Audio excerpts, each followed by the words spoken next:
La pandemia por COVID-19 transformó nuestras vidas, pero para miles de migrantes en Riohacha, La Guajira, la crisis sanitaria fue aún más difícil por una razón clave. Hoy hablaremos de cómo la información o la ausencia de impacto, la salud de estas comunidades es uno de los rincones más vulnerables de Colombia. Riohacha, capital del departamento de La Guajira, ha sido uno de los principales puntos de llegada para migrantes venezolanos. Muchos llegaron huyendo del hambre, la inseguridad y la falta de servicios básicos, pero aquí la vida tampoco ha sido fácil. La precariedad, el hacinamiento y el trabajo informal dificultaron la seguridad de las medidas sanitarias.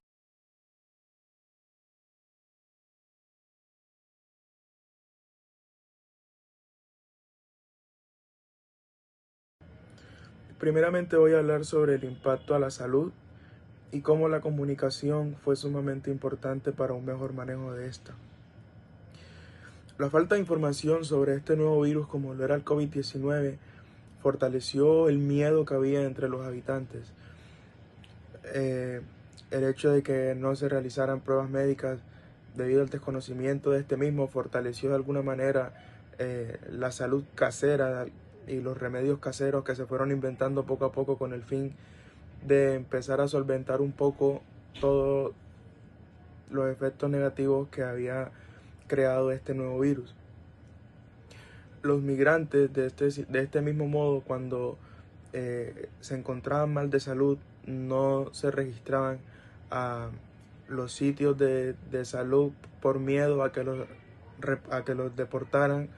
a su país natal,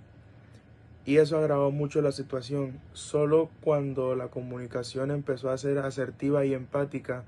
empezó a mejorar un poco, empezaron a mejorar un poco las estadísticas en cuanto a salud se trataba, porque los migrantes se encontraban en una condición muy complicada debido a que antes, según muestra el capítulo, de la página 85 hasta la página de la página 86, perdón, hasta la página 95, los migrantes antes de que este virus entrara en el mundo, antes de que este virus entrara en el mundo, los migrantes siempre se habían adaptado al hecho de entender que en el día a día tenían que trabajar siempre, porque si no se iban a morir de hambre. Una vez entró el virus en el mundo y se dio a conocer y tuvo ese alcance mundial, el primer llamado era no salir. A la hora de que los migrantes tenían la indicación de no poder salir, pero no era que los migrantes no podía salir nadie, los limitaba a poder salvaguardar sus necesidades básicas, y eso empezó a tener muchas complicaciones, debido a que los migrantes también lastimosamente fueron víctimas de COVID, y una vez tenían la enfermedad no se acercaban a estados de salud pública debido a que tenían miedo de que al momento de que se dieran cuenta que eran migrantes, que no eran personas colombianas, los iban a deportar a su país, y eso iba a complicar todo. Este ejemplo muestra claramente cómo es de importante la comunicación en este tipo de situaciones, debido a que solo de una manera empática, solo de una manera coherente, podemos ayudar y entender que migrantes o no migrantes, todos somos seres humanos y tenemos derechos básicos. Y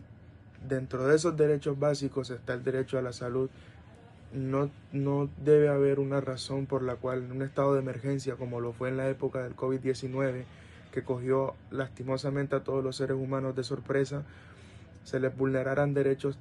tan fundamentales como el de la vida y como el de la salud. Segundo,